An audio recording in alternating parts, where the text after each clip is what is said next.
Everyone, welcome back to replicating minds once again. आज हम discuss करेंगे HPLC के बारे में, that is high performance liquid chromatography, और इसको आप हाई प्रेशर लिक्विड क्रोमेटोग्राफी भी बोलते हो, राइट? तो ये कैसे बाकी क्रोमेटोग्राफी से अलग है? ओके, तो अगर आपको बेसिक इंट्रोडक्शन समझना है कि क्रोमेटोग्राफी क्या होता है, कितने टाइप की क्रोमेटोग्राफी होते हैं, तो आप जाके जो फर्स्ट पार्ट है क्रोमेटोग्राफी का उसमें देख सकते हैं। ठीक है, उसका लिंक मैं नीचे डिस्क्रिप्शन बॉक्स में दे दूंगा, राइट? तो चलिए शुरू करते हैं। HPLC, तो सबसे पहले आपको ये पता होना चाहिए कि in which class of chromatography HPLC comes. तो ये आता है लिक्विड क्रोमेटोग्राफी के अंदर। तो अगर आपको याद हो तो फर्स्ट पार्ट में जब हम डिस्कस कर रहे थे टाइप्स ऑफ क्रोमेटोग्राफी, तो मैंने आपको बताया था कि कैसे हम अलग अलग क्रोमेटोग्राफी की नेमिंग करते हैं, है ना? जैसे गैस क्रोमेटोग्राफी है तो वो किसके अंदर आना चाहिए? लिक्विड क्रोमेटोग्राफी, हम उसको लिक्विड क्रोमेटोग्राफी क्यों बोल रहे हैं? वो किस क्लासिफिकेशन के अंदर आना चाहिए? वैसे ही HPLC आता है आपका लिक्विड क्रोमेटोग्राफी के अंदर। क्यों? क्योंकि उसके अंदर ये टर्म आता है आपका, कौन सा? Liquid, right?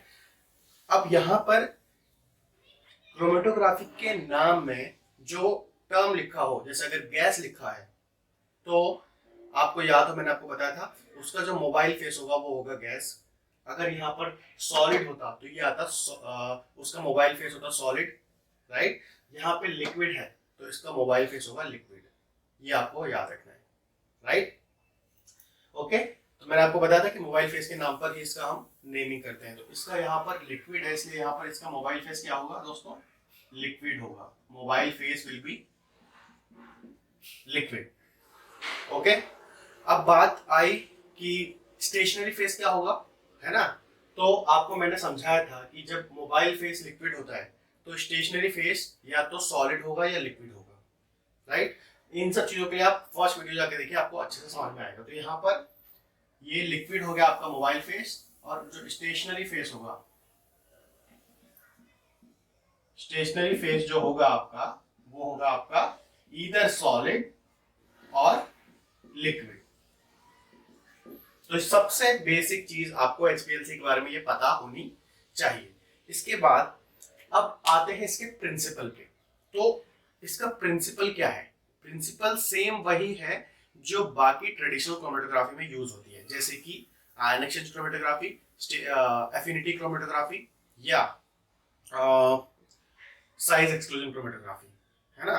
तो ये जो HPLC होता है इसमें आप कोई सा भी कॉलम यूज कर सकते हो। वो कॉलम एफिनिटी क्रोमेटोग्राफी का भी हो सकता है, वो कॉलम आयन एक्सचेंज क्रोमेटोग्राफी का भी हो सकता है, या वो कॉलम साइज एक्सक्लूजन क्रोमेटोग्राफी का भी हो सकता है। बस डिफरेंस क्या है? What is the difference between traditional chromatography and high performance liquid chromatography? Okay, तो ये हमको समझना है। तो यहाँ पर डिफरेंस ये है कि यहाँ पर हम अलग से एक प्रेशर डालते हैं, ठीक है? क्या डालते हैं? प्रेशर। इसकी वजह से ही इसमें ये जो टर्म है परफॉर्मेंस, या यहाँ पर कुछ लोग प्रेशर भी यूज करते हैं। हाई प्रेशर की वजह से क्या होता है कि एनालिसिस टाइम कम हो जाता है, सेपरेशन टाइम कम हो जाता है, आपको जो पूरा प्रोसेस होता है क्रोमेटोग्राफी का वो कम हो जाता है, ठीक है? तो हाई परफॉर्मेंस हो गया एक, उसकी वजह क्या होगी कि आपका टाइम बच रहा है। दूसरा, इसको हाई परफॉर्मेंस क्यों बोलते हैं? क्योंकि इसकी जो इसमें टाइम भी बचा रहा है और जो क्वालिटी ऑफ सेपरेशन होता है वो भी बहुत अच्छा होता है। अब ये दोनों चीजें कैसे यहाँ पर एडजस्ट की है लोगों ने हाई परफॉर्मेंस लिक्विड क्रोमेटोग्राफी बनाने में, ये हम चीजें समझेंगे इस लेक्चर में। ओके, इसके बाद अब यहाँ पर देखो, जैसे कि मैंने आपको बताया कि इसको हाई परफॉर्मेंस बोलते हैं, है ना? तो यहाँ पर इसको हाई परफॉर्मेंस क्यों बोलते हैं? क्योंकि यहाँ पर आप यूज करते हो एक तो pressure pump, high pressure pump यहाँ पर हम यूज करते हैं। ओके, अब इसके अंदर जो सॉल्वेंट डाला जाता है, याद करो मैंने क्या बोला आपको कि यहाँ पे जो मोबाइल फेस होता है, the mobile phase that is used in HPLC is liquid. तो लिक्विड क्या होता है? सॉल्वेंट होता है ना? तो जो मोबाइल फेस कॉलम में डाला जाता है ऊपर से, वो क्या होता है? उसको हाई प्रेशर के साथ डाला जाता है, ठीक है? सॉल्वेंट यहाँ पर जो होता है, ये आप बोल सकते हो कि mobile face is under high pressure, right. ये दो बातें आपको समझ में आई। इन दोनों की वजह से क्या होता है, प्रेशर की वजह से जो सॉल्वेंट के ऊपर होता है, इसकी वजह से क्या होता है कि इसकी जो परफॉर्मेंस होती है वो हाई हो जाती है, ओके, और इसकी जो स्पीड होती है वो भी हाई हो जाती है as compared to other traditional chromatography. इस वजह से इसको हाई परफॉर्मेंस लिक्विड क्रोमेटोग्राफी बोला जाता है। तो ये तो हो गई इसकी बेसिक चीजें। अब हम बात करेंगे इसके स्ट्रक्चर की, ओके, इसके इंस्ट्रूमेंटेशन की, किस तरीके से इसमें कौन कौन सी चीजें लगाई जाती हैं, इसके कौन कौन से पार्ट्स होते हैं, हम उसकी बात करेंगे, राइट। तो यहाँ पर देखो, सबसे पहले आप ये देखो कि यहाँ पर होता है एक कॉलम। इसका जो कॉलम होता है वो कुछ इस तरीके का होता है, ठीक है, कुछ इस तरीके का कॉलम होता है, ओके। ये कॉलम ऐसा क्यों है, स्ट्रेट क्यों नहीं है, इसका रीजन मैं आपको आगे बताऊंगा, ठीक है। कॉलम से जस्ट पहले यहां पर लगा होता है सैंपल इंपोर्ट करने के लिए, राइट। यहां पर आप सैंपल इंट्रोड्यूस करते हो, ओके। इस सैंपल जहां पर आप डालते हो, इससे जस्ट पहले लगा होता है प्रेशर पंप। क्या लगा होता है, जस्ट पहले एक लगा होता है pressure pump, pressure pump, right. अब आपको धीरे धीरे चीज समझ में आ रही होंगी, ओके। और इससे पहले जस्ट यहां पर लगा होता है एक gradient controller, okay. Gradient controller, मैं सबका फंक्शन अभी आपको एक एक करके बताऊंगा, राइट। इसके बाद जैसे ही यहां पर कॉलम खत्म होता है, ओके, तो यहां पर होता है आपका एनालाइजर, ओके। इस एनालाइजर के साथ आपका यहाँ एक तो स्क्रीन अटैच होता है, जिससे आप डेटा जो आउटपुट मिलता है वो आप देख सकते हो, ठीक है, डेटा आउटपुट, राइट। स्क्रीन के थ्रू आप डेटा देख सकते हो। उसके बाद यहां पर लगा होता है डिटेक्टर,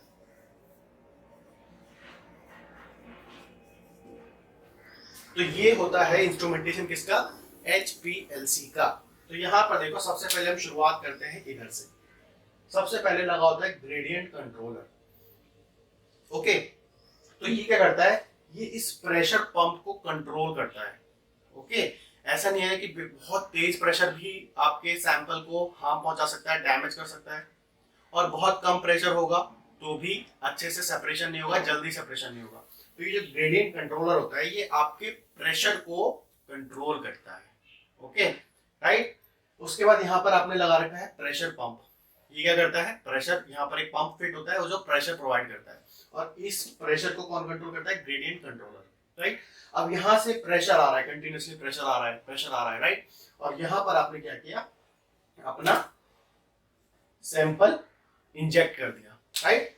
यहाँ पर आपने सैंपल इंजेक्ट किया, ओके। अब सैंपल एंटर करता है कॉलम में, राइट। आपका सैंपल कॉलम में एंटर कर चुका है, अब यहाँ पर आपके कॉलम में आपके सैंपल का सेपरेशन होता है on the basis of different parameters, such as if you are using affinity column in HPLC, then the components will be separated on the basis of their affinity with the respective stationary phase.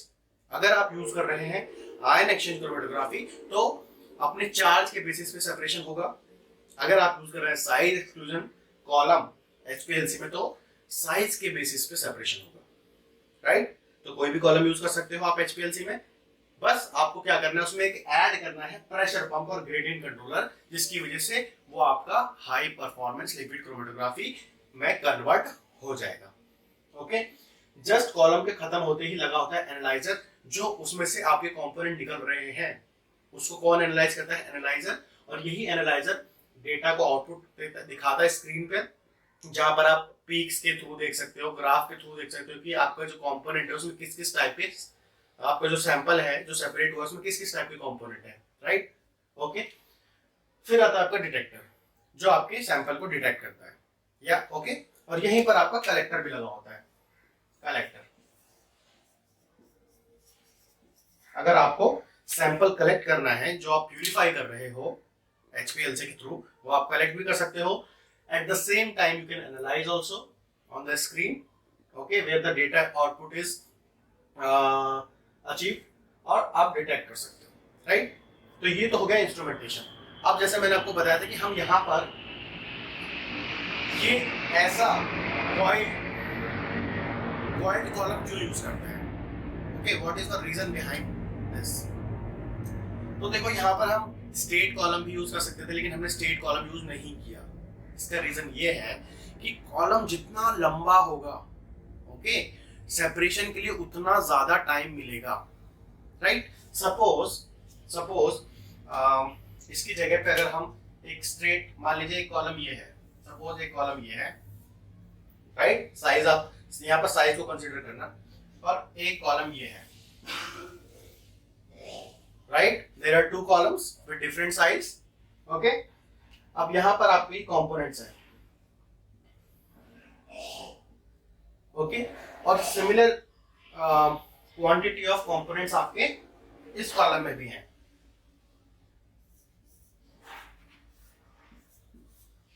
Right. अब आप खुद देखो कि कहां पे ज्यादा अच्छा separation हो रहा है। इस वाले कॉलम से जल्दी सारे के सारे सैंपल जल्दी जल्दी बाहर आ जाएंगे, हो सकता है कि ये दोनों एक साथ बाहर आ जाए, हो सकता है कि ये तीनों एक साथ बाहर आ जाए, समझ रहे हो। बट अगर कॉलम की लेंथ आप बढ़ा दोगे तो सेपरेशन का टाइम बढ़ जाएगा और क्वालिटी बढ़ जाएगी, मतलब एक बार में एक ही कंपोनेंट बाहर आएगा, फिर दूसरा आएगा, फिर तीसरा आएगा। इसीलिए कॉलम का लेंथ हम बड़ा करते हैं।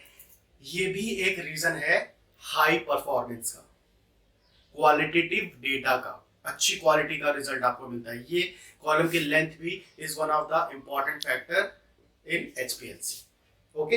अब बात आती है कि हमने ये शेप यूज किया, तो अगर आप स्ट्रेट कॉलम यूज करोगे और बहुत लंबा कॉलम यूज करोगे तो फिर तो आपको बड़ा एरिया यूज करना पड़ेगा। छोटे से कंपार्टमेंट में, छोटे से रूम में, एक लैब में पूरा HPLC फिट करना बहुत मुश्किल हो जाएगा अगर आप स्ट्रेट कॉलम यूज करोगे।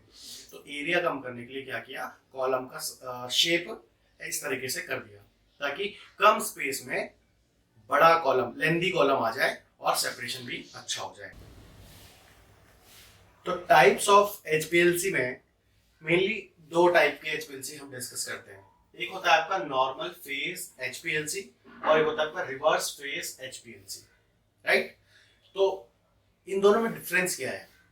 बेसिकली ये दोनों ही HPLC अलग अलग टाइप के कंपोनेंट्स को सेपरेट करते हैं। इसमें से एक HPLC आपके पोलर कंपोनेंट्स को, अगर आपका सैंपल पोलर है, अगर आप मान लीजिए कोई मिक्सचर ऑफ सैंपल है, ओके, और उसमें से आप हाईली पोलर सैंपल को सेपरेट करना चाहते हो, या डिफरेंट पोलैरिटी के कंपोनेंट्स हैं, मान लीजिए एक सैंपल है, मिक्सचर है आपका, उसमें 5 कंपोनेंट है, 5 डिफरेंट टाइप के, 5 डिफरेंट टाइप के कंपोनेंट्स हैं और सबकी पोलैरिटी अलग है, कोई सबसे कम पोलर है, उससे ज्यादा पोलर है, उससे ज्यादा पोलर है और सबसे ज्यादा पोलर है। तो इसमें से जो आपका नॉर्मल फेस है वो आपका पोलर कंपोनेंट्स को सेपरेट करेगा on the basis of there polarity, और वैसे ही अगर आपका रिवर्स फेस है तो वो आपके नॉन पोलर कंपोनेंट्स को सेपरेट करेगा। कैसे, आइए देखते हैं। तो सबसे पहले आपको ये पता होना चाहिए कि जो नॉर्मल फेस है उसमें स्टेशनरी फेस क्या होता है, मोबाइल फेस क्या होता है, ओके। तो ये जो आपका नॉर्मल फेस है, इसमें जो स्टेशनरी फेस होता है वो होता है आपका पोलर। स्टेशनरी फेस का नेचर क्या होता है, पोलर, ओके। मोबाइल फेस का नेचर होता है non polar, okay. Reverse face का नेचर होता है यहां पर just opposite, that is non polar, और मोबाइल फेस का नेचर होता है यहां पर पोलर, राइट। अब देखो यहां पर हल्का सा कंसेप्चुअल चीज है, समझो उसको। आपने पहले भी आपको मैंने समझाया कि सेपरेशन किस बेसिस पे होता है। जो सैंपल है आपका, जब आप कॉलम में डालते हो तो वो किसके साथ इंटरेक्ट करता है, दोनों के साथ इंटरेक्ट करने की कोशिश करता है, स्टेशनरी फेस के साथ भी करता है और मोबाइल फेस के साथ भी करता है। अब डिपेंड करता है कि आपके सैंपल का नेचर कैसा है, ओके। अब यहां पर देखो, स्टेशनरी फेज का नेचर कैसा है? पोलर। मोबाइल फेज का नेचर कैसा है? Non polar, right. अब यहां पर मान लो आपने जो सैंपल डाला, आपका जो सैंपल है उस सैंपल में कुछ कंपोनेंट्स पोलर हैं, कुछ कंपोनेंट्स नॉन पोलर हैं, राइट। तो क्या होगा, जो पोलर कंपोनेंट्स हैं उनकी एफिनिटी किसके साथ होगी? स्टेशनरी फेज के साथ। By because polar components are attracted toward polar groups whereas the non-polar components are attracted towards the non-polar groups। समझ में आ रहा है? ओके। यहाँ पर स्टेशनरी नॉर्मल फेस HPLC में आप ये किस टाइप के कंपोनेंट सेपरेट कर सकते हो? आप पोलर।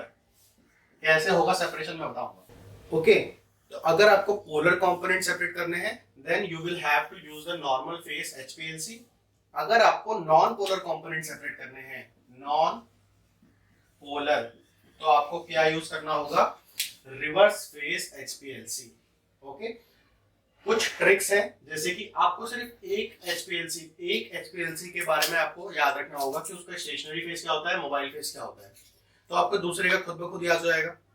फॉर एग्जाम्पल, आप नॉर्मल फेस HPLC के लिए याद कर लीजिए कि स्टेशनरी फेस पोलर होता है।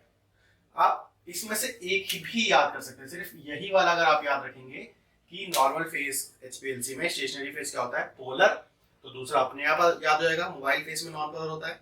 और दूसरा अपने आप याद हो जाएगा कि नॉर्मल फेस का स्टेशनरी फेस पोलर होता है, तो रिवर्स फेस का स्टेशनरी फेस कैसा होगा? नॉन पोलर होगा। दूसरी ट्रिक, अगर पोलर कंपोनेंट सेपरेट करने हैं तो हमेशा याद रखना कि स्टेशनरी फेस पोलर होना चाहिए। तो आप इससे क्या याद रहेगा कि पोलर कंपोनेंट किस HPLC के थ्रू सेपरेट कर सकते हो? Normal face. क्यों? क्योंकि पोलर के लिए स्टेशनरी फेस पोलर होना चाहिए, और स्टेशनरी फेस पोलर किसमें होता है? नॉर्मल फेस HPLC में, राइट। तो ये सब तरीके हैं याद रखने के। अब हम देखते हैं कि कैसे हम नॉर्मल फेस HPLC को यूज करके पोलर कंपोनेंट को सेपरेट कर सकते हैं और रिवर्स फेस HPLC को यूज करके नॉन पोलर कंपोनेंट्स को सेपरेट कर सकते हैं। तो सबसे पहले हम सेपरेट करने की कोशिश करेंगे पोलर कंपोनेंट्स को। ओके, तो कैसे करेंगे? तो यहां पर देखो कि जैसे मान लो अभी हम पोलर की बात कर रहे हैं, है ना। मान लो अभी हम किसकी बात कर रहे हैं? नॉर्मल फेस HPLC की बात कर रहे हैं। ओके, तो अभी हम बात करेंगे नॉर्मल फेस HPLC की। किसकी बात कर रहे हैं? Normal phase HPLC। इसको क्यों यूज करते हैं? To separate polar molecules, to separate polar molecules. Okay, तो चलो समझते हैं कि किस तरीके से सेपरेशन होता है। मान लो कि ये आपका मिक्सचर है, ये आपका मिक्सचर है, सैंपल का मिक्सचर है, जिसमें आप देख सकते हो डिफरेंट टाइप ऑफ कंपोनेंट्स मैंने यहाँ पर अलग अलग कलर से शो किए हैं। और ये जो कंपोनेंट्स है ये अलग अलग पोलैरिटी के हैं। इसमें से मैंने आपको यहाँ पर ये दिखा रखा है कि जो 1 नंबर का कंपोनेंट है that is represented by black colour is the highly polar molecule, okay, and blue colour is the less polar than black, and the least polar molecule is number 4 that is represented by red colour. तो ये colour के basis पे मैंने यहाँ पर polarity दिखाई ताकि आपको अच्छे से क्लियर हो। ओके, तो पोलैरिटी के अकॉर्डिंग ये मॉलिक्यूल्स होगा आपके, सबसे ज्यादा पोलर ये वाला, उससे कम पोलर ये, सबसे उससे कम ये, और सबसे ज्यादा कम पोलैरिटी वाला मॉलिक्यूल नंबर 4। ओके, अब यहाँ पर देखो ये हमारा मान लो HPLC का कॉलम है। यहाँ पर मैंने कॉलम को इस तरीके से दिखाया है ताकि आपको समझ में आ जाए, बट कॉलम वैसे ही होता है। ओके, कॉलम में यहाँ पर है बीड्स। ओके, कॉलम में यहाँ पर क्या है? ये आपके बीड्स फिल्ड हैं यहाँ पर कॉलम में, ये क्या है? बीड्स हैं। ओके, ऊपर से आपने यहाँ पर ये सैंपल डाला, क्या आपका सैंपल? सैंपल क्या है आपका? Mixture of components with different polarity. Okay, तो अब देखो कि क्योंकि ये नॉर्मल फेस HPLC का कॉलम है तो इसका स्टेशनरी फेस का नेचर कैसा होगा? इसका ये जो स्टेशनरी फेस है, स्टेशनरी फेस कैसा होगा? इसका नेचर क्या होगा? पोलर। राइट। ओके, ऊपर से आपने डाला सैंपल। ओके, तो इस सैंपल में जो सबसे ज्यादा पोलर मॉलिक्यूल होगा उसकी अफिनिटी ज्यादा होगी स्टेशनरी फेज के साथ, है ना, वो स्ट्रांगली बाइंड करेगा। और जिसकी अफिनिटी स्टेशनरी फेज के साथ कम होगी, मतलब जो कम पोलर होगा, इन कंपोनेंट्स में सबसे कम पोलर वाला मॉलिक्यूल कौन है, नंबर 4। तो ये इस स्टेशनरी फेज की बीट्स के साथ बहुत कम एफिनिटी के साथ बाइंड करेगा। क्यों? क्योंकि दोनों का नेचर अलग है। ये बहुत कम पोलैरिटी वाला मॉलिक्यूल है और जो बीट्स हैं वो कैसी हैं, हाई पोलैरिटी वाली। तो हाई पोलैरिटी के साथ हाई पोलैरिटी वाला मॉलिक्यूल बाइंड करेगा, राइट।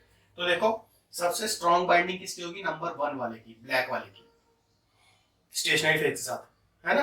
क्यों? क्योंकि सबसे ज्यादा पोलर है। उससे कम एफिनिटी के साथ बाइंडिंग होगी नंबर 2 की, उससे कम 3 की, और सबसे कम एफिनिटी के साथ बाइंड करेगा number 4, that is the least polar molecule present in your sample mixture, right. अब जो सबसे स्ट्रॉन्ग एफिनिटी के साथ बाइंड हो कॉलम के साथ वो सबसे बाद में निकलेगा, है ना। और जो सबसे कम अफिनिटी के साथ बाइंड होगी, जिसकी स्ट्रॉन्ग अफिनिटी होगी, सबसे लेट निकलेगा, और जिसकी लेस अफिनिटी होगी स्टेशनरी फेज के साथ वो कॉलम से जल्दी बाहर निकल जाएगा। समझ रहे हो ना? Okay, right. तो जैसे कि फॉर एग्जांपल मैं आपको एग्जांपल देता हूं, एक जगह पे पार्टी हो रही है, ठीक है, राइट, और वहां पर आप भी गए हो और बहुत सारे आपके फ्रेंड्स गए हैं, राइट, बहुत सारे कॉमन फ्रेंड्स गए हैं। ओके, और जो बंदा पार्टी दे रहा है उसकी आपके साथ बहुत अच्छी एसोसिएशन है, बहुत, आप दोनों बहुत अच्छे क्लोज फ्रेंड्स हो, लेकिन जरूरी नहीं कि उसकी सबके साथ अच्छी दोस्ती हो, राइट। तो अब बताओ मेरे को, पार्टी से लोग के जाने का ऑर्डर क्या होगा?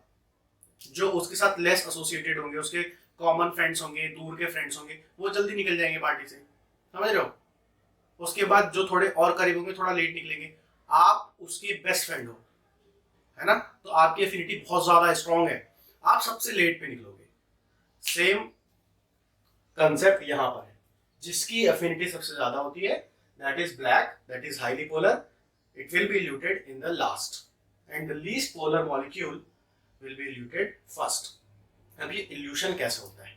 अपने आप तो होगा नहीं, आपने कॉलम में डाल दिए सारे सैंपल, मिक्सचर डाल दिए, है ना। अब अपने आप ये नहीं होगा सेपरेट, तो आपको क्या करना होगा, ऊपर से डालना होगा मोबाइल फेज।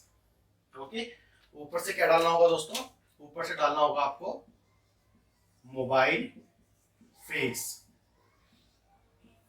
अब ये मोबाइल फेस का कॉम्बिनेशन क्या होगा, है ना, तो ये मैंने आपको दिखा रखा है यहां पर, ये है आपका मोबाइल फेस,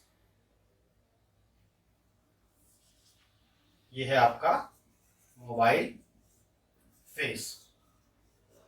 तो मोबाइल फेस में आपकी दो सॉल्वेंट होते हैं, एक होता है आपका polar solvent that is water, और एक होता है आपका non polar solvent. For example यहाँ पे मैं ले आओ एसीटोनाइट्राइल, आप कुछ और भी नॉन पोलर सॉल्वेंट ले सकते हो। तो क्या होगा कि आपने सैंपल डाल दिया कॉलम में, ओके, अब आप क्या करोगे कि मोबाइल फेस प्रिपेयर करोगे। ओके, आप क्या करोगे, अलग अलग ट्यूब्स में, अलग अलग ट्यूब्स में आप क्या करोगे, मोबाइल फेस प्रिपेयर करोगे। ओके, तो जैसे इसमें आपने क्या करा, इसमें आपने करा वाटर और एसीटोनाइट्राइल। तो इसमें आपने क्या करा, वाटर डाला है 10% और एसीटोनाइट्राइल डाला है 90%। ध्यान से समझना, बहुत इंपॉर्टेंट कंसेप्ट है। फिर आपने क्या करा, दूसरे वाले में थोड़ा सा वाटर बढ़ा दिया, मतलब 20% कर दिया, और एसीटोनाइट्राइल 80% कर दिया, राइट। फिर आपने थर्ड वाले ट्यूब में वाटर का कॉन्सेंट्रेशन और बढ़ा दिया, that is 30%, and the concentration of acetonitrile is 70%, right. इस तरीके से आपने क्या किया, अलग अलग कॉन्सेंट्रेशन के आपने क्या किया, मोबाइल फेस को प्रिपेयर कर लिया। अब यहां पर आप नोटिस करोगे कि जैसे जैसे आप आगे जा रहे हो आपका वाटर का कॉन्सेंट्रेशन बढ़ रहा है ना, मतलब पोलैरिटी आपकी बढ़ रही है, किसकी, मोबाइल फेस की। अगर आप इस वाले मोबाइल फेस की बात करोगे तो ये लेस पोलर होगा। क्यों? क्योंकि यहाँ पर वाटर 10% है और ये highly non polar mobile face होगा, क्योंकि यहाँ पर एसिटोन नाइट्राइल 90% है, राइट। बट अगर आप इसकी बात करोगे तो इसकी पोलैरिटी, इस वाले मोबाइल फेस की पोलैरिटी इससे कंपैरिजन में ज्यादा होगी, क्योंकि यहाँ पर 50% वाटर मॉलिक्यूल है, राइट। तो इस तरीके से आप ग्रेडियंट बना के रखोगे, अलग अलग ट्यूब्स में ग्रेडियंट बना के रखोगे, increasing order of polar face, polar solvent, right. अब क्या करोगे आप, इस कॉलम में आपने क्या किया, सबसे पहले आपने ये वाला जो प्रिपेयर करके रखा था जिसमें वाटर 10% था और एसिटोन नाइट्राइल 90%, तो ये हाईली नॉन पोलर हो गया। सबसे पहले आपने कॉलम में ये ऐड किया, तो इससे क्या होगा, जो लेस पोलर मॉलिक्यूल होंगे, है ना, जो लेस पोलर मॉलिक्यूल होंगे, जो सिर्फ इतने वाटर के साथ, इतने परसेंटेज ऑफ वाटर के साथ बाइंड हो जाते होंगे, है ना, तो वो सबसे पहले बाहर निकलेंगे। तो जो ये है, ये लीस्ट पोलर है, 4th नंबर वाला, तो सबसे पहले ये बाहर निकल जाएगा, यहां पर सबसे पहले ये बाहर निकला है। फिर आपने क्या करा, इसी तरीके से इंक्रीजिंग ऑर्डर में जो आपने बना रखा था, धीरे धीरे आपने मोबाइल फेस का पोलैरिटी को बढ़ा बढ़ा के आपने कॉलम में ऐड करना शुरू किया। तो जैसे जैसे यहां पर मोबाइल फेस की पोलैरिटी बढ़ेगी तो क्या होगा, सबसे लीस्ट पोलर वाला पहले बाहर होगा, उसके बाद बाहर होगा जिसकी पोलैरिटी इससे ज्यादा होगी, है ना, राइट। क्यों? क्योंकि ये इंटरेक्ट करना शुरू करेंगे मोबाइल फेस के साथ। अब जैसे जैसे मोबाइल फेस की पोलैरिटी आप बढ़ाओगे तो वैसे वैसे ये जो मॉलिक्यूल्स हैं वो इसके साथ इंटरेक्ट करना शुरू करेंगे, ठीक है।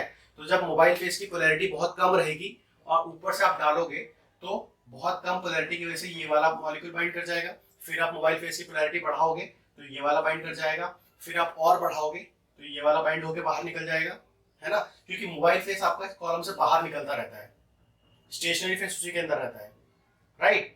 फिर जब आप हाईली पोलर सॉल्वेंट डालोगे मोबाइल फेस वाला, हाईली पोलर, तो उस हाईली पोलर के साथ कौन इंटरेक्ट करेगा, आपका हाईली पोलर मॉलिक्यूल जो आपके सैंपल में प्रेजेंट था।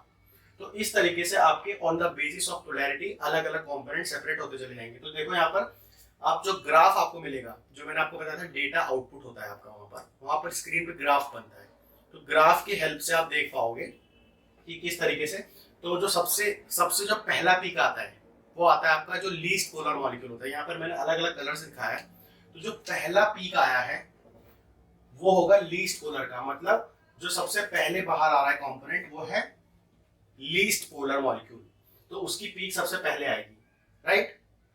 जिस ऑर्डर में मॉलिक्यूल बाहर आते हैं उसी ऑर्डर में पीक आता है। फिर जो मॉलिक्यूल बाहर आ रहा है दैट इज 3rd नंबर, इससे ज्यादा पोलैरिटी वाला, तो उसकी पीक यहाँ पे आएगी, फिर यहाँ पे, और जो सबसे ज्यादा पोलर मॉलिक्यूल होगा वो सबसे लेट बाहर निकलेगा, ये वाला सबसे लेट बाहर निकलेगा। क्यों? क्योंकि इसकी स्ट्रॉन्ग अफिनिटी थी स्टेशनरी फेस के साथ, राइट। और उतना ही अफिनिटी वाला पोलर सॉल्वेंट जब आपने ऊपर से डाला तभी ये मोबाइल फेस के साथ बाइंड करेगा, तो ये सबसे लास्ट में निकलेगा और इसकी पीक सबसे लास्ट में आपको यहाँ पर दिखाई देगी। ओके, तो इस तरीके से क्या होता है कि पोलर मॉलिक्यूल्स कॉलम के बाहर आते हैं और उसी ऑर्डर में आपको यहाँ पर पीक्स दिखाई देते हैं, राइट। तो अब आप यहाँ पर क्या करोगे, पीक्स को ऑब्जर्व करते रहोगे। मान लो आपको मान लो ये वाले पीक वाला मॉलिक्यूल कलेक्ट करना है, तो जैसे ही ये पीक शुरू होगी तो जो कलेक्टर होता है वहां पे आप अपना ट्यूब लगा दोगे, तो आपको सिर्फ इस वाले पीक, जैसे ये पीक शुरू होगी आप कलेक्ट करना शुरू करोगे, ये पीक ऊपर जाएगी, नीचे आएगी, जैसे ये पीक खत्म हो गया आप कलेक्ट करना बंद कर दोगे। तो आप स्पेसिफिकली इस वाले पोलर मॉलिक्यूल को इल्यूट कर सकते हो, कलेक्ट कर सकते हो। तो वैसे ही आप इसको भी कर सकते हो, इसको भी कर सकते हो, इसको भी कर सकते हो, है ना। तो एक्चुअली यहाँ पर ये जो एक्स एक्सिस है, यहाँ पर हम पोलैरिटी भी दिखाते हैं कि इस पोलैरिटी का मॉलिक्यूल अब बाहर आ रहा है, इस पोलैरिटी का मॉलिक्यूल अब बाहर आ रहा है, तो वो देखकर आप अलग अलग पोलैरिटी के मॉलिक्यूल्स को सेपरेटली कलेक्ट कर सकते हो, राइट। तो ये हो गया आपका नॉर्मल फेस HPLC। इसी तरीके से सेम होता है रिवर्स फेस HPLC, बस डिफरेंस क्या है कि यहाँ कॉलम में जो स्टेशनरी फेस होता है वो होता है आपका नॉन पोलर, ओके, और यहाँ पर जो सेपरेशन होता है वो किस बेसिस पे होता है, नॉन पोलैरिटी की बेसिस पे। जो मॉलिक्यूल सबसे ज्यादा नॉन पोलर होगा, ओके, मतलब सबसे ज्यादा हाइड्रोफोबिक होगा, वो सबसे पहले बाहर आएगा, राइट। तो अब हम बात करते हैं रिवर्स फेस एचपीएलसी की। तो जैसे कि मैंने आपको बताया था कि जो रिवर्स फेस एचपीएलसी होता है उसमें स्टेशनरी फेस क्या होता है, नॉन पोलर। स्टेशनरी फेस का नेचर होता है नॉन पोलर, या आप बोल सकते हो हाइड्रोफोबिक नेचर होता है। ओके, तो क्योंकि स्टेशनरी फेस का नेचर हाइड्रोफोबिक होता है तो याद रखना कि आप इसके थ्रू हाइड्रोफोबिक मॉलिक्यूल्स को सेपरेट कर सकते हो। ओके, तो यहाँ पर समझो आराम से, यहाँ पर अब जो सैंपल मिक्सचर है उसमें हाइड्रोफोबिक मॉलिक्यूल्स है, राइट। अब अलग अलग हाइड्रोफोबिसिटी के मॉलिक्यूल्स हैं, मतलब जो नंबर 1 वाला है दैट इज ब्लैक कलर, वो सबसे ज्यादा हाइड्रोफोबिक नेचर का है। और जैसे जैसे आप 2 3 4 की डिक्रीजिंग ऑर्डर ऑफ हाइड्रोफोबिसिटी के ऑर्डर में मैंने इसको अरेंज किया है, तो सबसे लेस हाइड्रोफोबिक मॉलिक्यूल कौन सा है, 4th नंबर, राइट। तो अब ये सेपरेट कैसे होंगे, तो यहाँ पर जो रिवर्स फेस एचपीएलसी का कॉलम होगा उसमें जो स्टेशनरी फेस होगा वो कैसा होगा, स्टेशनरी फेस का नेचर कैसा होगा, हाइड्रोफोबिक।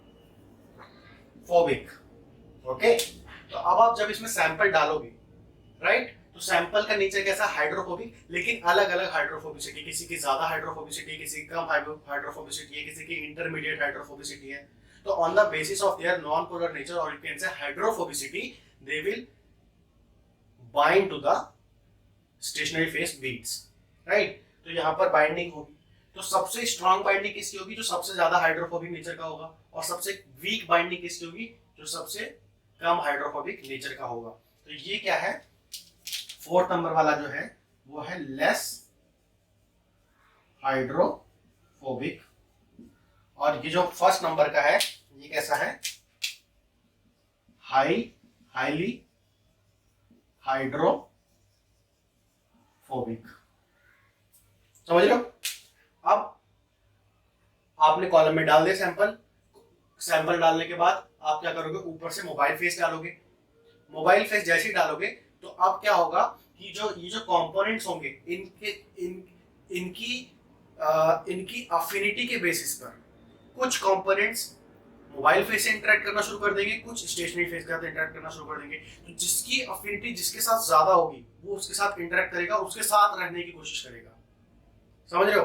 तो अब यहां पर देखो ध्यान से कि जो हाईली हाइड्रोफोबिक मॉलिक्यूल्स हैं वो किसके साथ बाइंड करने की कोशिश करेंगे, स्टेशनरी फेस के साथ, और जो लीस्ट है वो किसके साथ, मोबाइल फेस के साथ। तो अब आप क्या करोगे, धीरे धीरे ये जो मोबाइल फेस है, धीरे धीरे क्या करोगे आप, धीरे धीरे मोबाइल फेस की हाइड्रोफोबिसिटी बढ़ाने लगोगे। धीरे धीरे मोबाइल फेस की हाइड्रोफोबिसिटी बढ़ाओगे तो क्या होगा, आप जो हाईली हाइड्रोफोबिक मॉलिक्यूल है वो मोबाइल फेस के साथ इंटरेक्ट करना शुरू करेंगे, समझ रहे हो। और वो जो हाइड्रोफोबिसिटी हम बढ़ाते हैं मोबाइल फेस की, वो धीरे धीरे बढ़ाते हैं। मतलब सबसे कम हाइड्रोफोबिक सॉल्वेंट हम डालते हैं जब, तो क्या होता है, जो लेस हाइड्रोफोबिक मॉलिक्यूल है वो बाहर आ जाएगा। फिर आप बढ़ाओगे हाइड्रोफोबिसिटी मोबाइल फेस की, तो उससे जो ज्यादा हाइड्रोफोबिक मॉलिक्यूल है वो बाहर आएगा। फिर आप मोबाइल फेस की हाइड्रोफोबिसिटी बढ़ाओगे, है ना, और वो कैसे बढ़ाते हो, by increasing the concentration of hydrophobic और you can say non polar solvent in the mobile phase, that is acetonitrile. तो इस तरीके से आप हाइड्रोफोबिसिटी बढ़ाते जाते हो और उसी के बेसिस पे धीरे धीरे आपका कॉलम से हाइड्रोफोबिक मॉलिक्यूल बाहर आते जाते हैं। तो सबसे बाद में कौन बाहर आएगा, जो हाईली हाइड्रोफोबिक मॉलिक्यूल होगा, दैट इज 1, ये वाला। तो ये जो पीक सबसे लास्ट में आएगी वो होगी आपकी हाईली हाइड्रोफोबिक। याद रखना, इस टाइप के क्वेश्चंस आपके एग्जाम में पूछे जाते हैं। वो पीक बना के दे देंगे और बोलेंगे कि कौन सा पीक किस टाइप के मॉलिक्यूल को रिप्रेजेंट कर रहा है। तो जो बेसिक कंसेप्ट आपके क्लियर होंगे तभी आप ऐसे क्वेश्चंस का आंसर कर सकते हो। और ऐसे क्वेश्चन बहुत इजी होते हैं, बस आपको कंसेप्ट क्लियर रखने हैं अपने, ओके। और जो सबसे पहले बाहर आएगा उसकी पीक सबसे पहले आएगी, और वो कौन सा होगा आपका, least hydrophobic, least hydrophobic. Okay, तो आई होप आपको बेसिक कंसेप्ट रिवर्स फेस और नॉर्मल फेस एचपीएलसी का समझ में आ गया होगा। ओके, तो अगर हम समराइज करें what is the conclusion of reverse phase and normal phase HPLC, so we can say that with the help of normal phase HPLC you can separate the polar molecules. Why? Because the stationary phase of normal phase HPLC consists of polar beads. And if you want to separate the non-polar molecules, you will have to use the reverse phase HPLC. Why? Because in that column we use stationary phase of non polar nature. तो इस तरीके से आप इन concepts को अपने दिमाग में बिल्कुल क्रिस्टल क्लियर कर लो, क्योंकि यहाँ से क्वेश्चन बहुत पूछे जाते हैं। ओके, अब जल्दी से हम इसके एडवांटेजेस डिस्कस कर लेते हैं, एचपीएलसी के क्या क्या एडवांटेजेस हैं, फिर हम इस लेक्चर को रैप अप करेंगे। तो अब हम बात करते हैं what are the advantages of HPLC, है ना। तो सबसे पहला जो एडवांटेज है वो तो यही है कि इसका क्या है, इसके पास हाई स्पीड है, जो मैंने आपको शुरुआत में बताया था। इसकी हाई स्पीड होती है, उससे क्या होता है, आपका टाइम बचता है ना। आजकल इतने सारे काम करने होते हैं, इतने सारे एक्सपेरिमेंट्स होते हैं, अगर आप एक ही एक्सपेरिमेंट में बहुत सारा टाइम लगाओगे तो बाकी कैसे करोगे। तो एचपीएलसी क्या करता है, आपका बहुत सारा टाइम बचा देता है। कैसे बचाता है अभी बताऊंगा, ठीक है। तो क्यों, क्योंकि यहाँ पर क्या यूज करते हैं हम, हाई प्रेशर पंप, है ना। तो पंप की वजह से क्या होता है, प्रेशर लगता है, प्रेशर की वजह से जल्दी जल्दी सॉल्वेंट आगे पास करते हैं, जल्दी जल्दी सेपरेशन होता है, राइट। इसके बाद इसका जो आप देखो, प्रेशर भी लग रहा है, स्पीड भी बढ़ गई है, लेकिन यहां पर जो इसका रिजोल्यूशन होता है सेपरेशन का, उसके साथ कोई कॉम्प्रोमाइजेशन नहीं होता, ठीक है। तो स्पीड भी अच्छी होती है और रिजोल्यूशन भी हाई होता है, हाई रिजोल्यूशन, ठीक है, हाई रिजोल्यूशन होता है। अभी जो रिजोल्यूशन होता है ये डिपेंड किस पे करता है, ये आपको पता होना चाहिए। तो ये डिपेंड करता है कि आप जो मैट्रिक्स यूज कर रहे हो, the matrix that you are using in stationary phase, what is the nature of that matrix, है ना। तो नेचर ऑफ मैट्रिक्स पे डिपेंड करता है आपका रिजोल्यूशन ऑफ सेपरेशन, ठीक है। उसके बाद नेचर पे, फिर साइज पे, साइज क्या है आपके मैट्रिक्स का, साइज ऑफ मैट्रिक्स, ये दो चीजें हो गई। उसके बाद तीसरा जो फैक्टर है वो होता है आपका डायमेंशन ऑफ कॉलम। कॉलम का डायमेंशन क्या है, इसके बारे में तो हम एक थोड़ा सा ब्रीफ में बात कर चुके हैं, बट मैं आपको यहाँ पर आपको फिर से समझा दूंगा। तो इसमें सबसे पहले हम देखते हैं जो नेचर होता है मैट्रिक्स का जो नेचर होता है वो कैसा होना चाहिए, it should be mechanically as well as chemically stable, है ना, मैकेनिकली एंड केमिकली स्टेबल, ठीक है। मैकेनिकली और केमिकली स्टेबल क्यों, मैकेनिकली स्टेबल इसलिए होना चाहिए क्योंकि यहां पर आप क्या यूज कर रहे हो दोस्तों, हाई प्रेशर। जब प्रेशर लगाओगे, है ना, और कमजोर सी बीट्स होगी, है ना, सॉफ्ट सी बीट होगी, तो वहीं धराशायी हो जाएगी, समझ रहे हो। तो इसीलिए उसको मैकेनिकली स्टेबल होना चाहिए, ताकि प्रेशर कितना भी लगे वो अपना काम बखूबी कर सके। दूसरी स्टेबिलिटी क्या है, केमिकल स्टेबिलिटी, मतलब इसका जो नेचर है वो नॉन रिएक्टिव होना चाहिए, ऐसा नहीं कि रिएक्टिव नेचर हो, ठीक है। तो रिएक्शन अगर करने लगेगा अंदर तो आपका सही से सेपरेशन नहीं होगा। तो नॉन रिएक्टिव नेचर का होना चाहिए, ताकि आपके सैंपल के साथ रिएक्ट ना करे, बाइंड करे, ओके। उसके बाद इसका जो दूसरा नेचर है, इट शुड बी इनसॉल्युबल। क्या होना चाहिए, ये इनसॉल्युबल होना चाहिए। ऐसा नहीं कि जो सॉल्वेंट आप डाल रहे हैं वो उसमें सॉल्युबल हो जाए, डिसॉल्व हो जाए, नहीं। तो ये दो इंपॉर्टेंट है, इसके ऊपर रिजोल्यूशन आपका डिपेंड करता है। तो मैकेनिकली और केमिकली स्टेबल होगा तो आप कितना भी फोर्स लगाओगे, कितना भी प्रेशर लगाओगे, वो डटा रहेगा वहां पर और सेपरेशन में इन्वॉल्व होगा। इनसॉल्युबल नहीं होगा ड्यू टू हाई प्रेशर, तो वो अच्छे से सेपरेट कर पाएगा। उसके बाद आता है कि साइज क्या होना चाहिए मैट्रिक्स का, तो size should always be small in HPLC, always small, ठीक है। ऐसा क्यों, मैं जल्दी से आपको बता दूंगा। और कॉलम का डायमेंशन मैं आपको ऑलरेडी बता चुका हूं, कॉलम का डायमेंशन इस तरीके से होना चाहिए, ना कि लेंदी, ठीक है, स्ट्रेट नहीं होना चाहिए।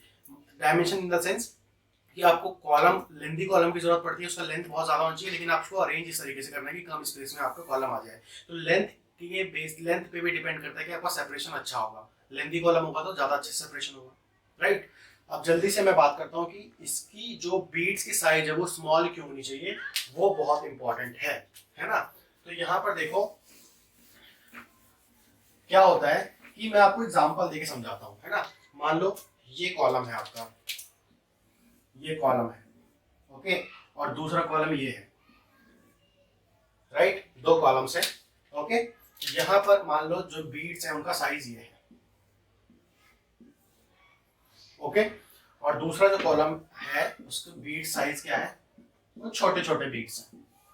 तो बड़े बीट्स होने की वजह से क्या होगा, बड़े बीट होने की वजह से क्या होगा, जो सरफेस एरिया होगा यहाँ पे, सरफेस एरिया जो मतलब एरिया है, बचा हुआ एरिया, वो क्या होगा, स्मॉल हो जाएगा, कम सरफेस एरिया होगा। कम सरफेस एरिया होगा तो क्या होगा, इंटरेक्शन अच्छे से नहीं होगा आपकी बीट्स का और आपके सैंपल का।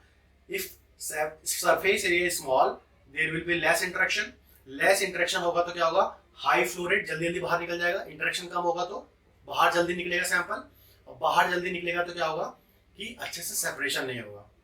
समझ रहे हो, राइट। अगर आपकी बीट्स स्मॉल हुए तो क्या होगा, सरफेस एरिया देखो कितना सरफेस एरिया है, सरफेस एरिया बढ़ जाएगा। समझ रहे हो, सरफेस एरिया बढ़ जाएगा, इंटरेक्शन बहुत अच्छे से होगा, बहुत आराम आराम से इंटरेक्शन होगा। आराम आराम से इंटरेक्शन होगा तो क्या होगा कि फ्लो रेट कम हो जाएगा। लेकिन यहाँ पर क्या हो जाएगा, फ्लो रेट कम हो जाएगा। एक यहाँ पर ड्रॉबैक होगा कि फ्लो रेट कम हो जाएगा। यहाँ पर इंटरेक्शन ही नहीं होगा अच्छे से, जल्दी जल्दी बाहर निकलेगा, तो यहाँ पर हाई फ्लो रेट होगा। ठीक है, यहाँ पर लो फ्लो रेट होगा क्योंकि इंटरेक्शन बहुत बहुत ज्यादा इंटरेक्शन हो रहा है, आराम से इंटरेक्शन हो रहा है, फिर बाहर निकल रहा है, उसकी वजह से फ्लो रेट लो हो जाएगा। ठीक है, लेकिन फिर भी हम स्मॉल बीट्स को ही यूज करते हैं एचपीएलसी में। फ्लो रेट को हम बढ़ा देंगे, कैसे अभी बताता हूँ। तो लो फ्लो रेट होगा तो क्या होगा, एनालिसिस टाइम बढ़ जाएगा, सेपरेशन टाइम बढ़ जाएगा।